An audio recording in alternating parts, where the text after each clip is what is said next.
Hello students, स्वागत है आपका फिर से बीवोक की ऑनलाइन क्लास में। मैं नेहा कुमावत फिर से आपके साथ जुड़ गई हूँ उन्हीं लास्ट एंट्रीज से जो हम कल कर रहे थे और उसी को आज हम कंटिन्यू करेंगे। तो वो जो एंट्रीज थी वो कुछ इस प्रकार की थी।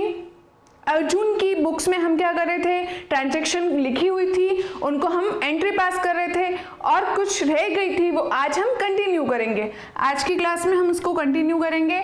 तो अक्टूबर की 8 तारीख की कोई एंट्री है, ये 8 तारीख की क्या एंट्री है, ये है लेन देन। ये एंट्री अब हम करेंगे। अभी क्या है, ये लेन देन है। किसकी बुक्स में है, अर्जुन की बुक्स में है, राइट। क्या है, अक्टूबर 8 को राखी को माल बेचा रुपए 50,000 रुपए और नकद छूट दी 10%। ठीक है, ये एक लेन देन है जिसको लिखा गया है अर्जुन की पुस्तकों में। अब अर्जुन का जो भी अकाउंटेंट होगा वो इसकी क्या करेगा, एंट्री पास करेगा। किससे करेगा, जो गोल्डन रूल्स हैं हमारे, जो वो 3 मित्र हैं उनको भूलना नहीं है। कौन कौन से, रियल, नॉमिनल और पर्सनल, उन तीनों को हमें भूलना ही नहीं है, उनको तो हमें कंटिन्यू रखना है, तभी हम एंट्री पास कर पाएंगे और फिर आप इस एंट्री को टैली में भी कर पाएंगे, राइट। तो अक्टूबर 8 की हमारी जो ट्रांजैक्शन है वो है राखी को माल बेचा 50,000 रुपए और नकद छूट दी 10%। सबसे पहले आपको पता चलेगा राखी पर्सनल अकाउंट से, लेकिन ये समझने से पहले आप ये समझें कि नकद छूट कब दी जाती है।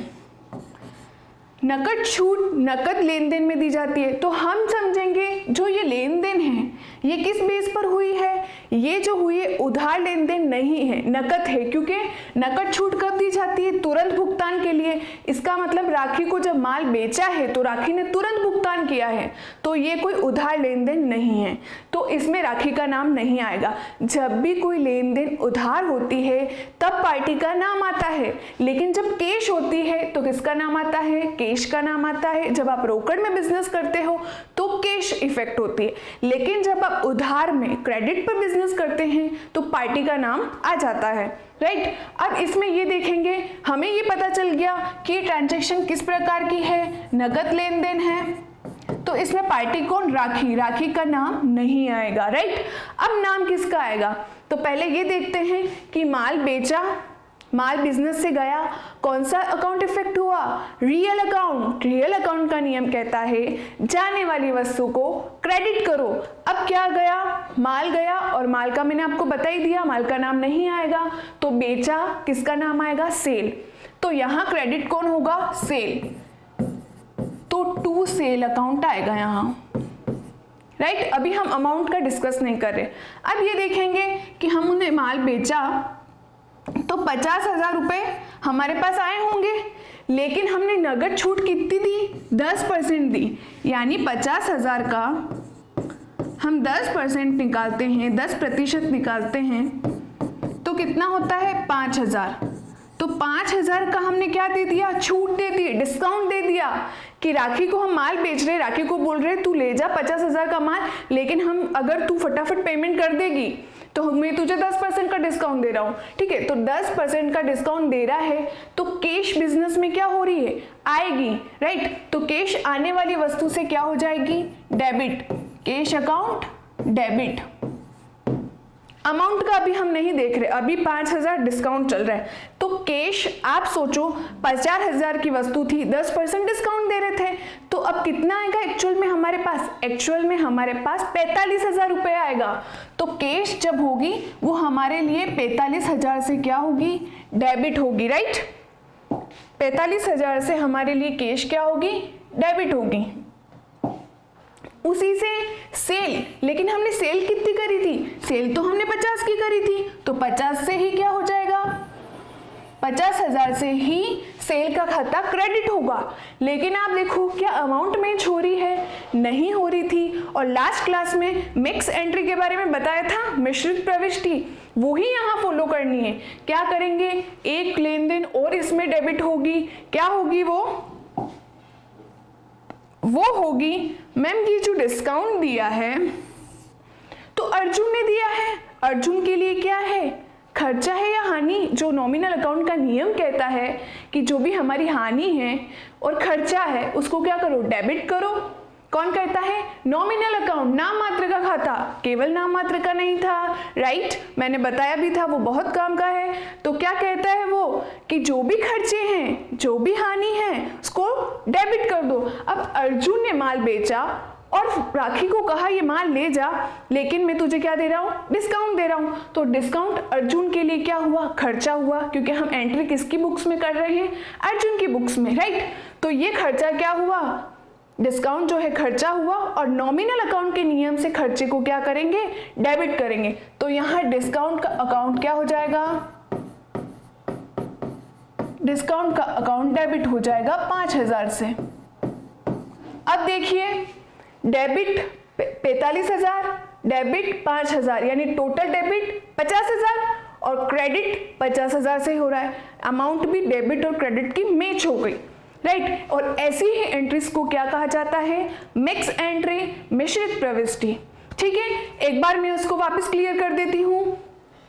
8 की ट्रांजैक्शन है, राखी को माल क्या करा है? बेचा है, 50,000 रुपए नकद छूट दी। राखी का नाम क्यों नहीं आएगा? क्योंकि उधार लेन देन नहीं हुई है, नकद हुई है। कैसे पता चला? नकद छूट दी है। नकद छूट नकद व्यवहार में दी जाती है। कितनी % की छूट है? 10% की छूट है, राइट? अब हम क्या करेंगे? माल बेचा तो माल बिजनेस से गया तो सेल अकाउंट क्रेडिट होगा। कौन सा नियम कहता है? रियल अकाउंट का नियम कहता है। ये लो, रियल अकाउंट का नियम, राइट? अब हम देखेंगे कि जब हमने माल बेचा तो हमारे पास पैसा आया। पैसा कितना आया? 45,000 ही आया। क्यों? क्योंकि 10% तो हमने डिस्काउंट दे दिया था। तो अब डिस्काउंट कट के ही पैसा आएगा, यानी हमारे पास 45,000 ही पैसा आया। और आने वाली वस्तु को डेबिट करो। कौन सा नियम कहता है? रियल अकाउंट का नियम। ओके मैम, ये समझ में आ गया। अब जो आपने डिस्काउंट लिखा है वो भी एक बार रिपीट कर दो। तो अभी कर देते हैं। 10% का डिस्काउंट अगर अर्जुन राखी को दे रहा है तो अर्जुन के लिए आप सोचो उसका क्या हुआ? लॉस हुआ, हानि हुई। हानि को क्या करेंगे? डेबिट करेंगे। तो उसी लिए हमने डिस्काउंट को क्या करा था? डेबिट करा था। 5,000 का डिस्काउंट हमने ऐसे निकाला था। 50,000 का 10% यानी 5,000 हमने क्या किया? हमने बोला राखी को कि 5,000 कम दे, यानी 50,000 तो हम तुझे बेच रहे हैं लेकिन 5,000 हम तुझे डिस्काउंट दे रहे हैं। और टोटल हमारे पास 45,000 रुपया आ गया, राइट? 5 डिस्काउंट हो गया, लेकिन सेल हमने कितने की करी? 50 की ही करी। तो ये इस प्रकार की एंट्री जहां 2 बार डेबिट या 2 से ज़्यादा बार डेबिट या क्रेडिट होता है, तो ऐसी एंट्री को मिश्रित प्रविष्टि कहते हैं, मिक्स एंट्री कहते हैं, राइट? अब दूसरी लेन देन देखते हैं। ये तो हो गई अक्टूबर 8 की। अब है अक्टूबर 10 की। जब भी नगद लेन देन होते हैं तो नगद इफेक्ट होगी, लेकिन जब भी उधार यानी क्रेडिट, याद आया? जब भी उधार ट्रांजैक्शंस होंगे तो पार्टी का नाम आएगा। लेकिन यहाँ राखी का नाम क्यों नहीं आया? क्योंकि यहाँ पर भी नकद लेन देन हुई थी। ये हमें समझनी है कैसे, क्योंकि नकद छूट कब दी जाती है? नगद व्यवहार के लिए। अब देखो आप यहाँ अक्टूबर 10 को क्या हो रहा है? सलमान को माल बेचा। सलमान खान नहीं, यहाँ पर सलमान दूसरा है। तो सलमान को माल बेचा 10,000 रुपये और व्यापारिक छूट दी 10%, राइट? मैंने आपको शब्दावली के अंदर छूट पढ़ाई थी, डिस्काउंट पढ़ाया था ना, बट्टा। तो बट्टे में यही होता था, 2 प्रकार का बट्टा पढ़ाया था। याद करो, भूलना नहीं है, क्योंकि वो वोकैब जो शब्दावली है उनके आधार पर ही हम क्या कर रहे हैं? एंट्री पास कर रहे हैं। तो मैंने पढ़ाया था आपको कि डिस्काउंट 2 तरह का होता है, कैश डिस्काउंट और ट्रेड डिस्काउंट, नगद छूट और व्यापारिक छूट। यहाँ किसकी बात हो रही है? व्यापारिक छूट की। ये देखिए, सलमान को माल बेचा 10,000 रुपये और व्यापारिक छूट 10%, राइट? तो व्यापारिक छूट की बात कर रहा है। व्यापारिक छूट ऐसी छूट होती है जो सभी व्यापारियों को सामान्य तौर पर मिलती है, लेकिन नगद भुगतान के वक्त नहीं मिलती है। ऐसा नहीं कि अभी के अभी पेमेंट दो तो हम आपको क्या है? ट्रेड डिस्काउंट देंगे, नहीं, ट्रेड डिस्काउंट नॉर्मल सबको मिलता है, लेकिन कैश डिस्काउंट जल्दी रिकवरी यानी जल्दी भुगतान के लिए दिया जाता है। तो अभी जो ये लेन देन है, इस लेन देन में सलमान है, सलमान को माल बेचा पार्टी है, तो हमें ये समझना है ये किस प्रकार की लेन देन है, ये एक उधार लेन देन है, यानी सलमान ने अभी तक हमको पेमेंट नहीं करा है। तो इस एंट्री में सलमान का नाम आएगा। तो कैसे आएगा?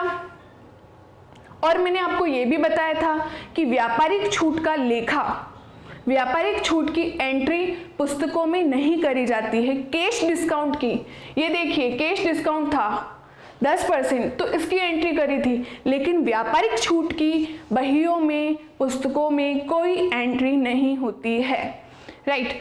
तो अब इसकी एंट्री कैसे करेंगे मैम? तो इस प्रकार की एंट्री को कैसे करेंगे? पहले ये देखते हैं सलमान को माल बेचा। सलमान कौन हुआ? सलमान को सबसे पहले सलमान कौन सा खाता? व्यक्तिगत खाता। व्यक्तिगत खाते से ये देखो कि क्या ये प्राप्त करता है या देने वाला है। तो सलमान को माल बेचा तो सलमान प्राप्त करने वाला हुआ, पाने वाले को डेबिट करो, कौन कहता है? Personal account. तो सलमान का अकाउंट क्या होगा? सलमान का अकाउंट डेबिट होगा। सलमान, ये सलमान्स अकाउंट डेबिट। अभी अमाउंट नहीं, अभी सिर्फ ये पता कर रहे डेबिट कौन हो रहा है, राइट। तो सलमान का अकाउंट डेबिट, पार्टी का नाम क्यों आया? उधार लेन देन है, हमें समझना है कि उधार है कि नगद। तो ये एक प्रकार की उधार लेन देन है। सलमान को माल बेचा 10,000 का। व्यापारिक छूट की एंट्री नहीं करेंगे, यानी डिस्काउंट की यहाँ पर कोई एंट्री नहीं होगी, लेकिन अमाउंट इफेक्ट जरूर होगी। वो कैसे होगी ये हम अभी देखते हैं, लेकिन इससे पहले देखते हैं कि माल जब बेचा तो माल बिजनेस से गया, जाने वाली वस्तु को क्रेडिट करो। तो यहाँ हमने माल को बेचा है तो सेल्स क्रेडिट होगी, राइट। हमने लास्ट क्लास में भी डिस्कस करा ही था। टू सेल्स अकाउंट, ये टू का मतलब ही क्रेडिट है, राइट। अब बात आती है कि मैम ट्रेड डिस्काउंट का तो क्या होता है? ट्रेड डिस्काउंट के तो बारे में लिखा ही नहीं जाता है, तो क्या अमाउंट इफेक्ट होगी? बिल्कुल होगी। 10,000 का माल है, ये लीजिए 10,000, और 10% की छूट, तो ये लीजिए 10%, कितना हुआ? 1,000। तो ये 1,000 रुपये कम पे करेगा कौन? सलमान। सलमान जो है जिसको माल बेचा है, हमारी पार्टी है, हमारा कस्टमर हम कह सकते हैं, तो उसको वो जो हमें पेमेंट करेगा तो 1,000 कम करेगा, यानी एक्चुअल में अब हमारे पास पैसा कितना आएगा? अब हमारे पास पैसा 10,000 में से 1,000 घट जाएगा और 9,000 का ही भुगतान हमें आगे रिसीव होगा। ये लीजिए 9,000। कैसे? 10,000 का माल था और 1,000 की व्यापारिक छूट थी, तो 9,000 का हमारा जो है गुड्स पड़ा, जो माल की लागत है वो हमारी 9,000 की पड़ी। तो यहाँ क्या होगा? 9,000 की जो कीमत आई, तो हमने ट्रेड डिस्काउंट को यहाँ नहीं लिखा, और मैंने बताया भी था कैश डिस्काउंट की एंट्री होती है और व्यापारिक छूट की और या ट्रेड डिस्काउंट की एंट्री बुक्स में नहीं होती है। तो यहाँ ये क्लियर है। वापस बता देते हैं, सलमान को माल बेचा, जाने वाली वस्तु को क्रेडिट करो, सेल्स क्रेडिट हो गई। सलमान पाने वाला हुआ, सलमान को डेबिट कर दिया। अमाउंट 9,000 से इसलिए करा क्योंकि 10% की क्या थी? छूट थी, व्यापारिक छूट थी, इसलिए यहाँ इसका लेखा नहीं करा। लेकिन अमाउंट इफेक्ट तो होगी, 1,000 कम पे करना पड़ा, तो टोटल तो 9,000 क्या है? 9,000 सलमान को देने ही होंगे, लेकिन अभी तक दिए नहीं है। तो ये उधार लेन देन है, इसलिए इसमें पार्टी का नाम आया है। और इसमें पार्टी का नाम क्यों नहीं आया? क्योंकि ये तुरंत भुगतान हो रहा था, कैश ट्रांजैक्शन थी। कैसे पता लगा था? क्योंकि लिखा हुआ था नगद छूट, और नगद छूट तो नगद ट्रांजैक्शंस के लिए होती है, इसलिए कैश इफेक्ट में आई, राइट। अब थर्ड जो एंट्री है वो देखिए, थर्ड एंट्री है अक्टूबर 11 की। वेतन चुकाया चेक द्वारा। अर्जुन के यहाँ पर कोई एम्प्लॉय होगा, सपोज कोई अकाउंटेंट होगा या कोई कर्मचारी होगा, उसका पैसा देगा, उसको सैलरी देगा या वेजेस देगा, तनख्वाह देगा। तो इसने क्या करा? अक्टूबर 11 को सैलरी चुकाई, लेकिन किससे चुकाई? चेक से। कैश नहीं दिया, क्या दिया? चेक दिया। कितने का दिया? 20,000 का दिया। अब आप इसमें पता लगाओ कि इसमें कौन सा अकाउंट इफेक्ट हो रहा है। मैम सैलरी तो आपने बताया था, सैलरी तो आपने बताया था मैम कि क्या होती है? खर्चा होती है। अगर आप कोई एम्प्लॉई अपने बिजनेस में रखते हो तो वो उसको तो हर महीने महीने आपको पेमेंट करना है, हर माह प्रति माह उसको तनख्वाह देनी है, हर महीने देनी है, राइट। तो हर महीने देने वाली जो चीज़ है वो एक्सपेंस होगी, खर्चा होगी। खर्चे से ही माइंड में क्लिक करना चाहिए ma'am nominal account. Nominal account भी तो बोलता है, क्या बोलता है? खर्चों को, एक्सपेंस को, हानि को डेबिट करो। तो सैलरी आपको बार बार देनी है, खर्चा है सैलरी आपका, तो सैलरी डेबिट होगी नाम मात्र के खाते के नियम से, ठीक है। तो सैलरी अकाउंट तो डेबिट हो गई, कितने से? 20,000 से। लेकिन चेक अब क्रेडिट कौन होगा? मैम सैलरी तो आपने बता दी डेबिट होगी नॉमिनल अकाउंट के नियम से, लेकिन क्रेडिट क्या होगा? अब आप देखिए, आप सपोज अर्जुन हैं, अर्जुन सैलरी देता है तो चेक दे रहा है, चेक का पेमेंट कौन करेगा?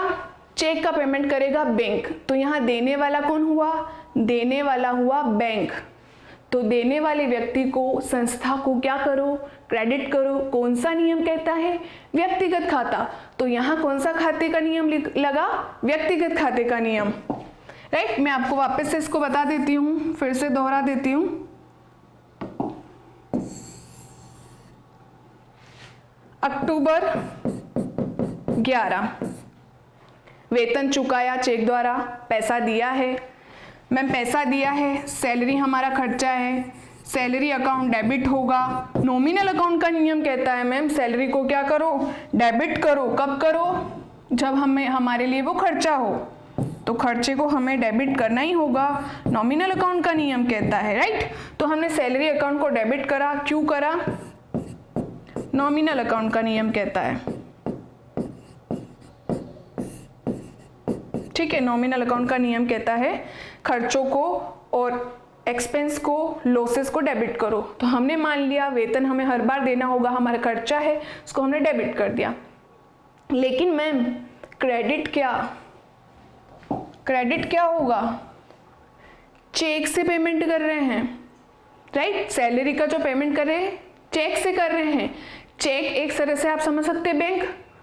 जब चेक हम किसी को देंगे तो हमारे बैंक से अमाउंट डिडक्ट होगी।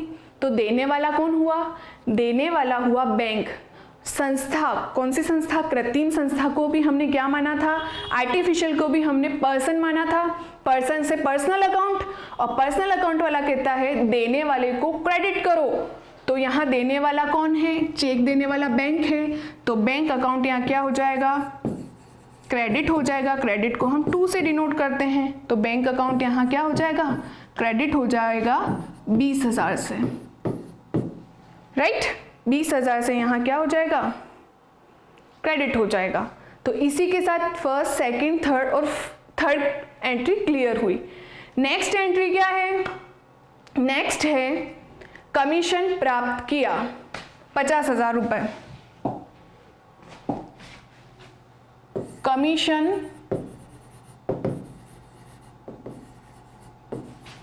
Received 50,000 rupees 50,000। ये जो है ये लेन देन कब की है? ये है अक्टूबर 12 की लेन देन। ये लीजिए, ये दोनों कमीशन प्राप्त किया और भवन, इसकी हम नेक्स्ट पेज पर कर रहे हैं। तो कमीशन प्राप्त किया अक्टूबर 12 को 50,000 का। ये 50,000 का कमीशन हमने प्राप्त करा है। किसने प्राप्त करा? अर्जुन ने। अर्जुन की बुक्स में एंट्री हो रही है, ये हमें नहीं भूलना है, अर्जुन की बुक्स में एंट्रीज हो रही है, राइट। तो अब हम क्या करेंगे? पहले ये पता लगाओ डेबिट किसको करना है और क्रेडिट किसको करना है। और हमारे जो साथी है 3, उनको तो हमें भूलना ही नहीं है। आपको याद आ गया होगा कौन से 3 साथी? व्यक्तिगत खाता, वास्तविक खाता और नाम मात्र का खाता। मैम इसको तो भूलना ही नहीं है। जी बिल्कुल, इसको नहीं भूलना है, इसको कंटिन्यू रखना है। तो कमीशन रिसीव हुआ। सबसे पहले कमीशन को मैं आप बता देती हूँ। कमीशन क्या होता है? जब भी कोई चीज़ बेची जाती है तो उसमें अपन बोलते हैं ना हम आपको कमीशन देंगे, यानी सेल्स के ऊपर कुछ परसेंट डिसाइड किया जाता है कि इतना % हम आपको देंगे सेल के, अगर आप हमारी सेल ज़्यादा बढ़ाओगे तो इतना % हम देंगे। एक तरह से कमीशन हमारी इनकम है, राइट। कौन लेते हैं ज़्यादातर कमीशन? एजेंट्स लेते हैं, ठीक है। तो कमीशन एक तरह से आप समझ सकते हो आय है, इनकम है। कमीशन मिला मुझे तो कमीशन मेरे लिए इनकम है, ठीक है। तो मैम इनकम से हमें कुछ याद आ रहा है, क्या याद आ रहा है? Nominal account. क्या कहता है नॉमिनल अकाउंट का नियम? कहता है कि आय और लाभ, इनकम एंड प्रॉफिट्स को क्या करो? क्रेडिट करो। तो ये हमारी आय है, आय से हमें पता लगा नॉमिनल अकाउंट, और नॉमिनल अकाउंट से हमें पता लग गया कि इसका नियम कहता है क्रेडिट करो किसको? इनकम को, क्योंकि कमीशन हमारी इनकम है, हमें रिसीव हो रही है, राइट। तो हमारे लिए ये क्या होगी? क्रेडिट होगी। तो कमीशन, हमारा जो कमीशन का अकाउंट है वो क्या हो जाएगा? क्रेडिट हो जाएगा टू कमीशन अकाउंट। कितने से होगा? 50 से क्रेडिट हो जाएगा। मैम क्रेडिट तो बता दिया, डेबिट कौन क्या होगा? डेबिट जब अर्जुन को कमीशन मिलेगा, 50,000 रुपये कैसे मिल रहे हैं? नगद में मिल रहे हैं।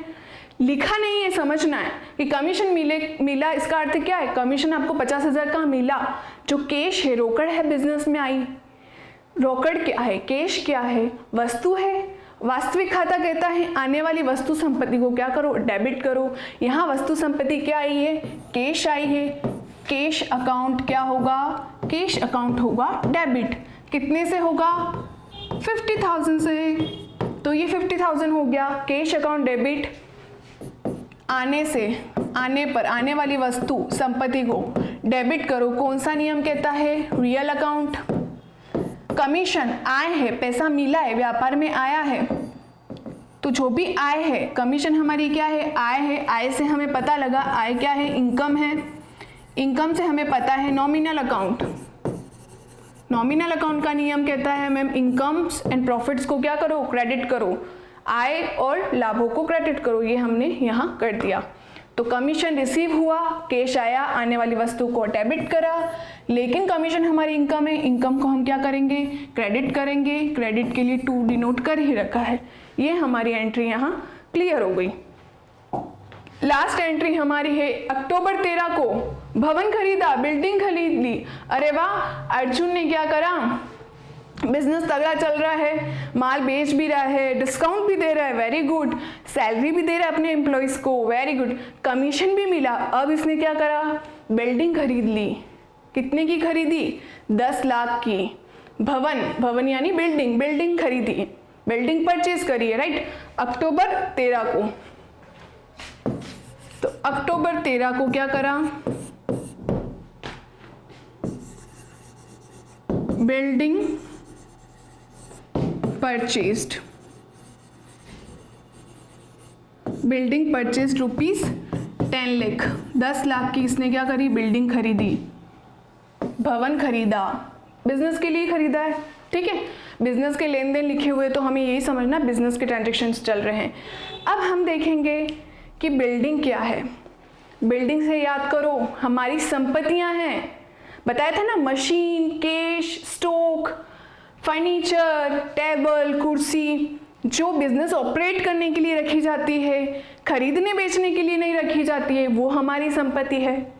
तो यहाँ बिल्डिंग क्या है? भवन क्या है? हमारे लिए संपत्ति है। बिल्डिंग जो है हमारे लिए क्या है? संपत्ति है। व्यापार में आने वाली वस्तु को, संपत्ति को डेबिट करो। कौन कहता है? वो नियम कहता है रियल अकाउंट का नियम। वास्तविक खाता कहता है कि संपत्ति को डेबिट करो जो व्यापार में आती है। जब अर्जुन ने बिल्डिंग खरीदी, बिल्डिंग बिजनेस में आई, आने वाली वस्तु को डेबिट करेंगे, तो यहाँ बिल्डिंग का अकाउंट क्या होगा? डेबिट होगा। बिल्डिंग अकाउंट क्या होगा? डेबिट होगा। मैम डेबिट तो पता चल गया, क्रेडिट क्या होगा? जब बिल्डिंग खरीदी, रोकड़ बिजनेस से गई, कैश बिजनेस से गई, जाने वाली वस्तु को क्रेडिट करो। रियल अकाउंट नियम वापस यहाँ आ गया, तो यहाँ कैश गई है, कैश को क्या करेंगे? क्रेडिट करेंगे। कितने से करेंगे? 10 लाख से, 10 लाख से, राइट। अब आप यहाँ सोचोगे मैम यहाँ परचेज क्यों नहीं आया? परचेज इसलिए नहीं आया क्योंकि बिल्डिंग अर्जुन के लिए माल नहीं है, स्टॉक नहीं है। माल की दशा में हम purchase sale, purchase return and cell return का यूज करते हैं। बिल्डिंग हमारी संपत्ति है इसलिए इसका नाम आता है। और संपत्ति जब व्यापार में आती है, आने वाली वस्तु को डेबिट करते हैं। नियम कौन सा लगता है? रियल अकाउंट का नियम लगता है, राइट। और उसी तरह बिल्डिंग खरीदते हैं, पैसा जाता है, खरीदेंगे तो पैसा जाएगा ही, जाने वाली वस्तु को क्रेडिट करो, ये भी कौन सा नियम कहता है? रियल अकाउंट का नियम कहता है। और इसी से डेबिट और क्रेडिट 10 लाख से क्लियर होती है, राइट। अगर हम कोई गुड्स खरीदते हैं तो उस गुड्स का नाम नहीं आता है, लेकिन संपत्ति खरीदते हैं तो संपत्ति का नाम ज़रूर आता है, जो कि बिजनेस के संचालन के लिए होती है। और असेट्स को मैंने अच्छे से क्लियर करा है शब्दावलियों के अंदर, तो वहाँ से आप उसको वापस रिवाइज कर सकते हैं। चलें, अब इसका प्रॉपर फॉर्मेट क्या है? इस फॉर्मेट में भी सारे ट्रांजेक्शन को लिखना होगा, तो हमारे लिए तो फॉर्मेट है ही। क्या फॉर्मेट है?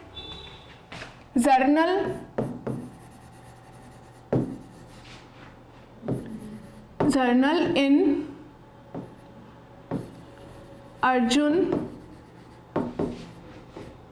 अर्जुन्स book of the year ended 31 March. मैंने बताया था ईयर एंडिंग है। फॉर्मेट कुछ इस तरीके से है जिसको एक सही प्रारूप में लिखना ज़रूरी है। जो भी लेन देन हमारे बिजनेस में हुए हैं उसके लिए फॉर्मेट बनाया गया है, और इस फॉर्मेट को हमें फॉलो करना ही होता है। किसको? अकाउंटेंट को, जो भी लेखा करेगा उसको।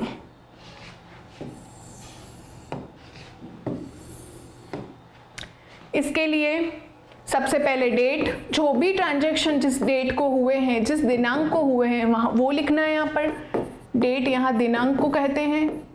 पर्टिकुलर यानी विवरण की बात करते हैं कि जो भी ट्रांजैक्शन है जिसको डेबिट करो क्रेडिट करो वो यहाँ लिखो। लेजर फोलियो आता है, इसको हिंदी में कहा जाता है खतौनी संख्या पृष्ठ।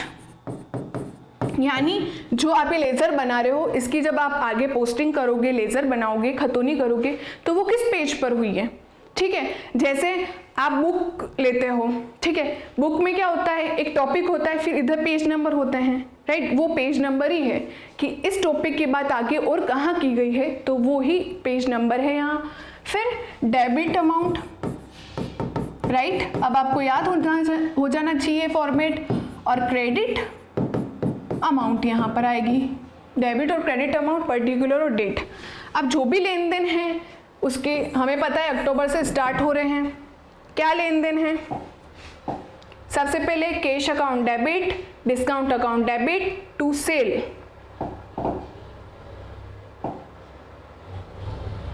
अक्टूबर 8 cash account debit, discount account debit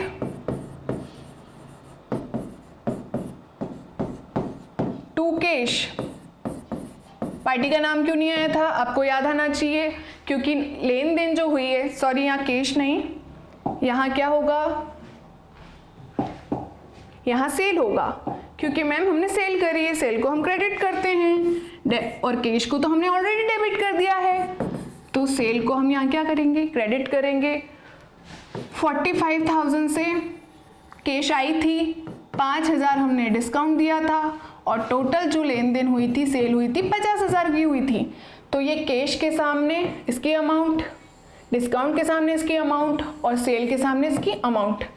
ma'am अब इस ट्रांजैक्शन के बारे में थोड़ा समरी लिख दो, तो उसके लिए हम नरेशन यूज करते हैं।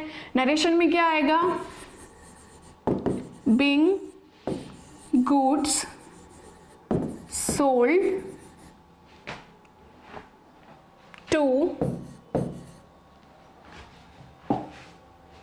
किसको बेचा था? राखी को। या being goods sold to rakhi with cash discount, with cash discount नगद छूट कितनी थी 10%। ये हमारी यहाँ नरेशन कंप्लीट होती है। उसके बाद अक्टूबर सेकेंड ट्रांजैक्शन 10 की सलमान को माल बेचा था, व्यापारिक छूट थी, लेखा नहीं करा लेकिन अमाउंट इफेक्ट हुई थी 1000 से, तो 1000 से हमने कमी कर दी थी। और व्यापारिक छूट कोई नकद छूट नहीं है, नकद लेखा नहीं है, तो इसमें पार्टी का नाम आया है। तो Salman account debit to sale, Salman account debit to sale, माल बेचा था, जाने वाली वस्तु को क्रेडिट करी थी, रियल अकाउंट का नियम, और 9000 से डेबिट और साथ ही क्रेडिट किससे 9000 से। Narration being goods sold to Sohan with trade, Sohan नहीं सलमान है, सोहन और सलमान सेम है, सलमान विथ ट्रेड डिस्काउंट कितना परसेंट था 10%, राइट। यहां पर ये क्लियर हो गई।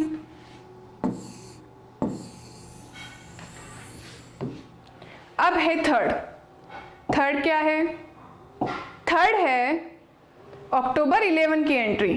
क्या है, salary account debit to bank, salary pay करी थी, चेक से करी थी, तो सैलरी अकाउंट डेबिट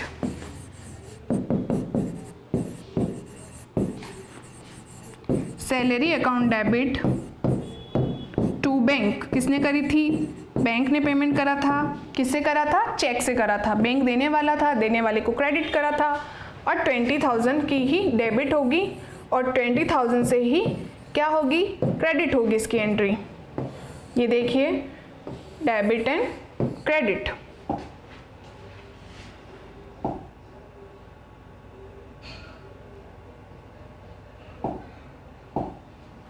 ये थी 10 की।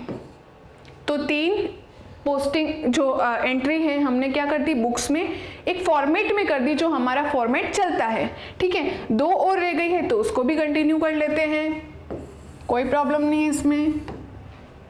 इसमें भी हमें अब तो फॉर्मेट भी याद हो गया है मैम। क्या फॉर्मेट है, जो भी लेन देन है उसकी डेट लिखो, उसका विवरण लिखो यानी पर्टिकुलर में, और उसके folio number LF ledger folio है, और हमें पता है डेबिट अमाउंट और क्रेडिट अमाउंट।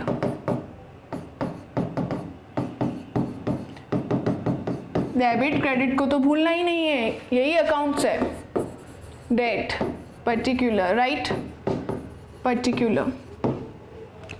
3 हमने यहाँ कर दिए थे, और हम यहाँ 2 रिमेनिंग जो बच गए हैं वो हम आगे पोस्ट कर देंगे। तो क्या है, 2 जो हमारी ट्रांजैक्शन बच गई है वो है कमीशन रिसीव की करी थी, cash account debit to commission October 12, cash account debit to commission.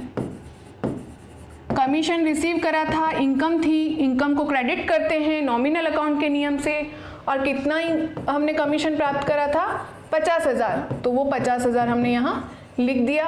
और साथ ही मैम इसकी नरेशन, इसकी समरी भी बना दूँ। क्या बनाएंगे, bank commission received, commission receive करा था, कैश आई थी, आने वाली वस्तु को डेबिट करा रियल अकाउंट के नियम से। नियम्स को हमें बार बार रिपीट्स करना ही है, बिना हम रिपीट करें उसको हम एंट्री पोस्टिंग और नहीं कर पाएंगे। तो हमें इसकी प्रैक्टिस से ही हमें ये आएगा। और प्रैक्टिस कब, यहाँ हम जो आपको सिखा रहे हैं वो ही आपकी प्रैक्टिस है, और जो हम एंट्रीज दे रहे हैं उसी से आपको क्या करनी है, एंट्रीज वापस अगेन एंड अगेन ट्राई करनी है, राइट। अब हमारी कौन सी बची है, पोस्टिंग करना। अक्टूबर 13 को क्या करा था, बिल्डिंग परचेज करी थी, building account debit to cash, October 13 building account debit to cash. Cash business से गई थी, बिल्डिंग हमारी संपत्ति है, संपत्ति को डेबिट करेंगे। डेबिट कर दी, किसके नियम से करी? रियल अकाउंट के नियम से। और कैश गई है, वो भी हमने रियल अकाउंट के नियम से करी कि जाने वाली संपत्ति को क्या करो? क्रेडिट करो। तो हमने कैश को क्रेडिट कर दी थी। और इसकी नरेशन हो जाएगी बिल्डिंग परचेज। अमाउंट भी लिख सकते हो, अमाउंट 10 लाख, राइट। और यहाँ पर भी अमाउंट लिख सकते हैं 50,000, नहीं भी लिखे तो 50 यहाँ है ही, राइट। अब क्या है, ये हमने इसकी एंट्रीज कर दी एक फॉर्मेट में जिसमें हमें डेबिट क्रेडिट अच्छे से दिख रहा है, एंट्री दिख रही है। अब आपको याद रखना है बिल्डिंग का नाम क्यों आया, क्योंकि जब हम संपत्ति खरीदते हैं, स्टॉक जो है, स्टॉक या माल जो है वो हमारी संपत्ति, लेकिन जिसमें हम व्यापार कर रहे हैं उसका नाम नहीं आता है। मैंने पहले भी क्लियर करा है। इसके लिए, स्टॉक के लिए, माल के लिए हम परचेज और सेल, परचेज रिटर्न और सेल रिटर्न का यूज़ करते हैं। लेकिन जब हम संपत्ति खरीदते हैं तो संपत्ति की दशा में हमें उसका संपत्ति का या असेट्स का नाम लिखना होगा। और वैसे ही हमने यहाँ किया है। जब हमने बिल्डिंग खरीदी तो बिल्डिंग हमारे लिए संपत्ति है, तो संपत्ति को हमने क्या कर दिया? डेबिट करा और उसका नाम भी लिखा, राइट। तो बिल्डिंग का अगर कोई जो बिजनेस करता है, बिल्डिंग का अगर कोई बिजनेस कर रहा है, बिल्डिंग खरीद रहा है, बिल्डिंग बेच रहा है, तो बिल्डिंग उसके लिए माल होगी, तो वो व्यक्ति उस दशा में परचेस का यूज़ करेगा। लेकिन अभी अर्जुन के लिए बिल्डिंग उसकी क्या है? संपत्ति है। संपत्ति को हम यहाँ लिखेंगे और रियल अकाउंट के नियम से इसको क्या करेंगे? डेबिट करेंगे, ठीक है। तो यही हमारा क्या हुआ? एंट्रीज हुई। हमने समझा डेबिट क्रेडिट किसको करना है। राखी को जब माल बेचा 50,000 रुपये का, नकद छूट दी, तो हम समझेंगे जो लेन देन हुई वो नकद में हुई, इसलिए पार्टी का नाम नहीं आया। पार्टी कौन है यहाँ? राखी है, राखी का नाम नहीं लिखेंगे, इसलिए हमने कैश का नाम लिखा। कैश अकाउंट डेबिट एक्चुअल में 45,000 हुआ, लेकिन हमने डिस्काउंट दिया, हमारे लिए खर्चा है, खर्चे को डेबिट करा। कितना डिस्काउंट? 5,000 से। लेकिन हमारी सेल कितनी हुई थी? 50,000 से। जाने वाली वस्तु को क्रेडिट, और इस तरह की एंट्री को मिक्स एंट्री कहते हैं। फिर हमने पढ़ा सलमान को माल बेचा, तो सलमान पाने वाला, और सेल को हम क्रेडिट करेंगे, जाने वाली वस्तु को क्रेडिट करो। वस्तु नहीं है, वो हमारे लिए माल है। माल के लिए मैंने बताया ही है, purchase sale, purchase return, sale return का यूज़ करते हैं, राइट। उसी तरह वेतन चुकाया तो salary account debit to bank, bank देने वाले को क्रेडिट किया, और सैलरी हमारे लिए खर्चा है। नॉमिनल अकाउंट का नियम कहता है खर्चे को डेबिट करो। उसके बाद कमीशन प्राप्त किया, कमीशन हमारे लिए इनकम है, इनकम को क्रेडिट किया, लेकिन जो कमीशन रिसीव किया वो कैश में किया, कैश व्यापार में आई, आने वाली संपत्ति को डेबिट करा। उसी तरह बिल्डिंग खरीदी, बिल्डिंग हमारे लिए संपत्ति है, आने वाली संपत्ति को डेबिट किया। उसी तरह बिल्डिंग खरीदी तो कैश गया, जाने वाली वस्तु को क्रेडिट किया, तो यहाँ जाने वाली वस्तु कैश थी, कैश को हमने क्रेडिट किया। फिर इसका एक अच्छे से फॉर्मेट तैयार किया, पर्टिकुलर डेट जो थी, डेट के बारे में लिखा, ट्रांजैक्शन लिखी, उसकी नरेशन लिखी, उसकी समरी लिखी, और इसके पेज नंबर हम आगे डिस्कस करेंगे वो क्या है। डेबिट में डेबिट अमाउंट्स एंड क्रेडिट में क्रेडिट अमाउंट हमने लिखी, और ये हमारी क्या थी? जनरल एंट्रीज थी। तो हमें क्या करना है? लेन देन को पहचान देनी है और देखना है उसमें हमें डेबिट किसको करना है, क्रेडिट किसको करना है, कौन कौन से नियम लग रहे हैं। बार बार वो ही 3 साथी हमारे काम आ रहे हैं, कौन कौन से? रियल, नॉमिनल और पर्सनल। यानी इन रूल्स को, इन जो खातों के प्रकार को है, आपको याद करना ही है, क्योंकि इन्हीं से एंट्री होगी। तो आज की क्लास यहीं समाप्त करते हैं, मिलते हैं नेक्स्ट क्लास में। तब तक के लिए धन्यवाद।